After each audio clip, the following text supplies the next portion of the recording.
Hi everybody, this is Brad Dyke saying hi. This video is going to be a technical video, and it's a complicated video, unfortunately. But it's a saga of mine. Like I had explained in last week's videos, I had my motherboard. Let me show you.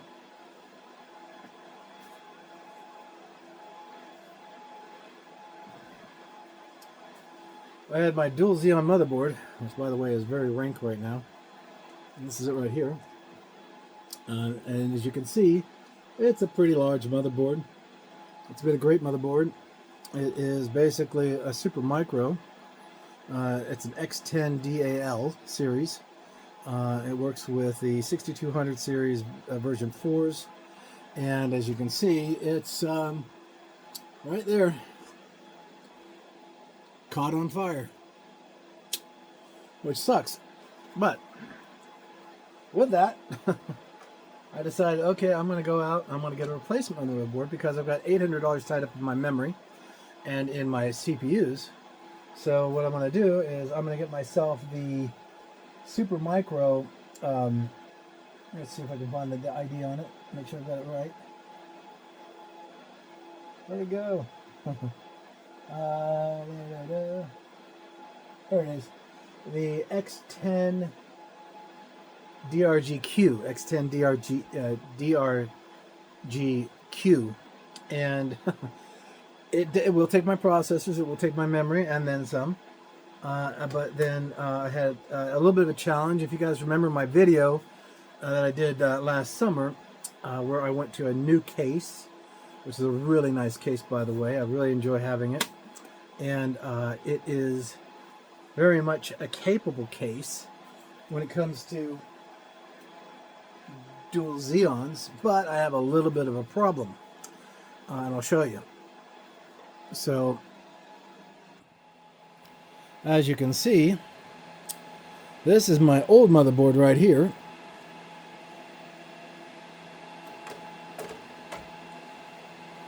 And that's my new motherboard. So as you notice, it's a little big. It's a wee bit big, which sucks.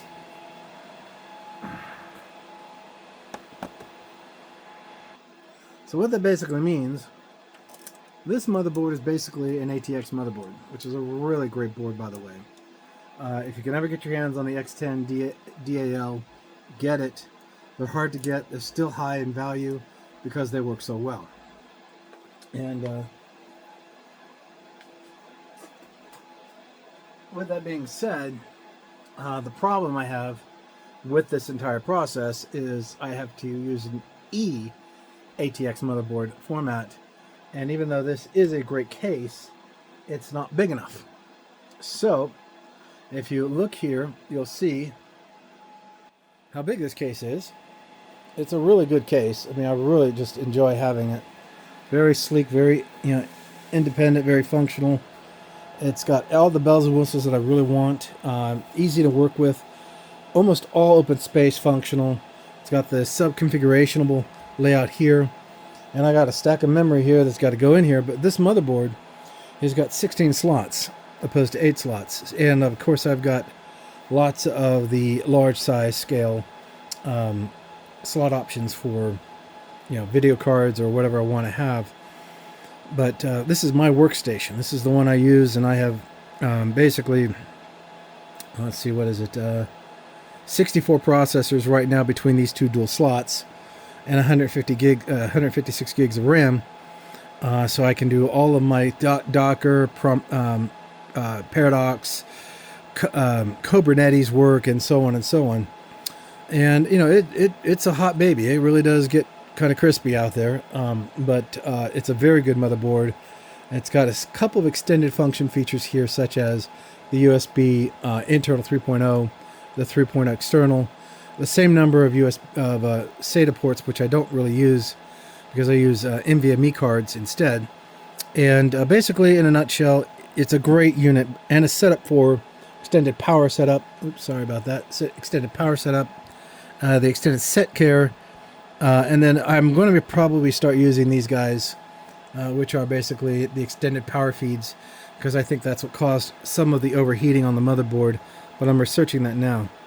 Still, it offers sound and functionality way over here and on the back, but basically it's going to all route sound and so on to the front of the chassis going forward.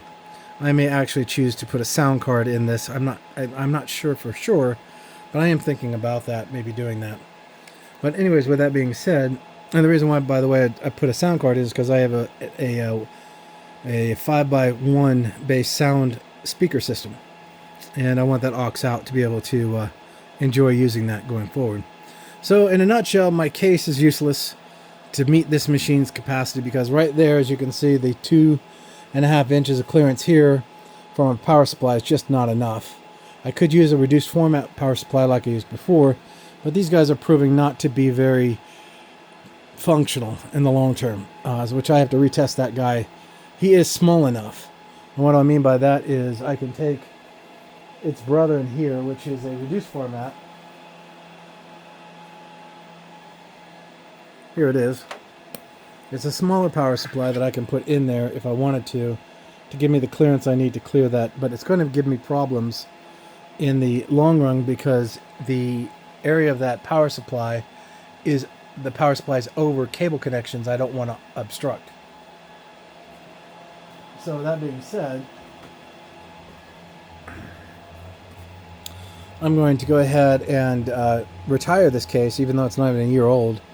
I might even put it up for sale. Like I said, it's a great case. It does quite a bit. It's got lots of handling, and it can do quite a bit all by itself with very little effort. It's just sad that I can't keep it. The other thing that will be sad is the new chassis I got, placed an order for.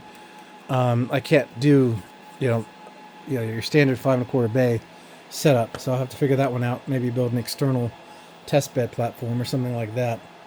But all in all, this is how it looks. So with that being the case, there'll be more on this discussion about the transition to the new case. The new case is twice as wide. The power supply will be on the back chassis side of the wall of the motherboard, completely out of the equation. And I'll be feeding power runs back in under the cable feeds to be able to make connectivity. I'm going to have a whole pile of extenders, unfortunately, because to get everything to reach everything, you have to have the right things that you need to extend. But when it's done, it's going to be an 8U chassis that will sit under my desk, and it will stay very well ventilated because the heat is really heavily separated in that chassis. It's mostly glass. It's three walls of glass, one wall of frame and metal, and one side plate. And it's an overall chassis from Antac that I'm looking at using. I've already placed an order for it. I'm waiting for it to be shipped, and I'll do another video on this once I start looking at assembly and gauging the changes. I'm not a major fan. I like keeping things condensed and formatted, like you see in this case. This is kind of going the other direction, where I'm expanding outwards, and there's more space in use, which is fine. It affects the convection effect of the design and heat control.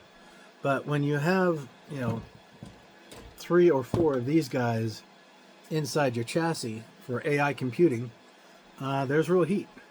So you have to be very cognizant of that. So that's why I'm kind of going outwards, and I do some sampling configurations for end-to-end points on heat, regards to AI processing, and gauge it in such a way so that we can keep it well balanced and keep that heat in check. I don't have to worry about warming up my office. It's not a problem keeping my office warm. But with that being said, this is Brad Dyke signing off. God bless, and you guys have a great week. Take care.